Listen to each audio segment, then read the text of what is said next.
সাল্লাম বলেন,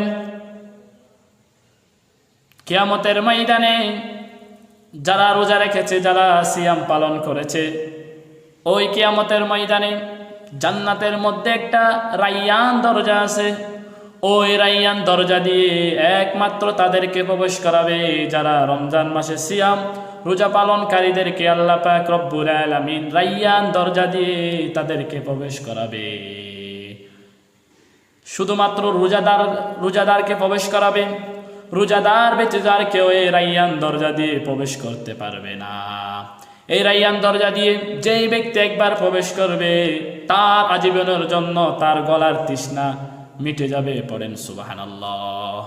এই রাইয়ান দরজা দিয়ে একমাত্র যারা রোজাদার তাদেরকে আল্লাহ পাক রব্বুল আলামিন প্রবেশ করাবে। এরপর রাইয়ান দরজাটা বন্ধ করে দেওয়া হবে, আর কেউ প্রবেশ করতে পারবে না। শুধুমাত্র যারা রোজাদার, যারা